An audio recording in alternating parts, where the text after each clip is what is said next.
திமுகவின் இட்லியையும் அதிமுகவின் தோசையை வைத்து விஜய் உப்மா கிண்டியிருப்பதாக நாம் தமிழர் கட்சியின் தலைமை ஒருங்கிணைப்பாளர் சீமான் விமர்சித்திருக்கிறார். அவர் என்ன செஞ்சிருக்காரு பாருங்க. திமுக 2 இட்லி எடுத்துட்டாப்ல, அதிமுக 2 தோசை எடுத்துட்டாப்ல, எல்லா 2ஐயும் பிச்சு போட்டு ஒரு உப்மா கிண்டிட்டாப்ல. இங்க அண்ணா வச்சுக்கிட்டாப்ல, எம்ஜிஆர் வச்சுக்கிட்டாப்ல. இதுல என்ன மாற்றம் வருது? இதுல மாற்றம்ங்கிற சொல்லையே அவர் சொல்லலையே. கல்வி இப்படி இருக்கு, இப்படி மாத்துறேன். மருத்துவம் இப்படி இருக்கு, இப்படி மாத்துறேன். அப்படி ஏதாவது ஒண்ணு சொல்லுங்க. மாற்றம்னா என்ன? நாங்க சாத்தியம் இல்லாததை பேச மாட்டோம் அப்படின்னு. சாத்தியத்தை தான் பேசுவோம். எது சாத்தியம்? அவருக்கு சொல்லிக் கொடுங்க. எது ஒன்றும் சாத்தியத்திலிருந்து பிறந்ததில்லை, தேவையிலிருந்து தான் பிறக்குது. சாத்தியம் இல்லாத ஒன்றை சாத்தியப்படுத்துவதற்கு பேர் தான் சாதனை. அவர் அதெல்லாம் சொன்னா கேட்கிற மாதிரி இல்ல. அண்ணன் சொல்றாரு, என்னமோ சொல்றாரு, கேப்பம்ட்டு விமர்சிக்கிறாரு. இது விமர்சிக்கிறது இல்ல. தொடர்ந்து எக்ஸ்பிரஸ் 18 செய்திகளை பார்க்கலாம்.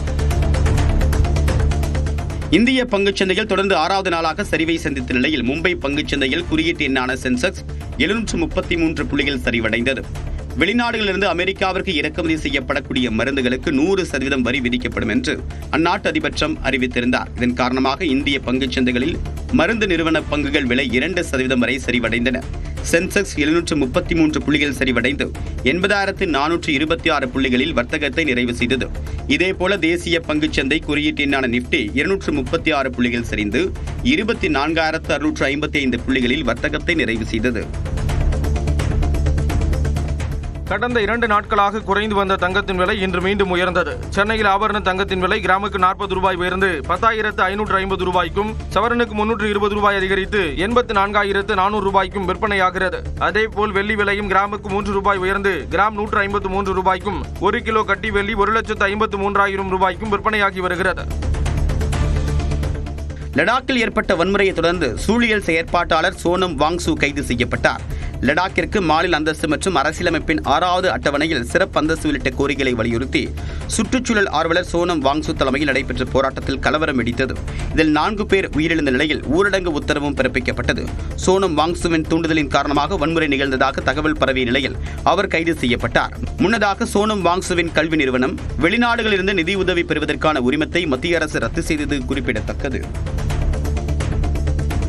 விழுப்புரம் அருகே பானாம்பட்டு கிராமத்தில் சலூன் கடைக்காரரின் வீட்டில் 22 சவரன் தங்க நகைகள், 50,000 ரூபாய் ரொக்கம் கொள்ளையடிக்கப்பட்டுள்ளது. கணேஷ் என்பவர் குடும்பத்துடன் கடலூர் மாவட்டத்தில் உள்ள உறவினர் வீட்டுக்கு சென்றுவிட்டு மீண்டும் வீடு திரும்பியுள்ளார். அப்போது முன்பக்க கதவின் பூட்டு உடைக்கப்பட்டு பீரோவில் இருந்த நகைகளும் பணமும் கொள்ளையடிக்கப்பட்டிருந்தது. இதுகுறித்து கணேஷ் அளித்த புகாரின் அடிப்படையில் காவல்துறையினர் வழக்கு பதிவு செய்து விசாரணை மேற்கொண்டு வருகின்றனர்.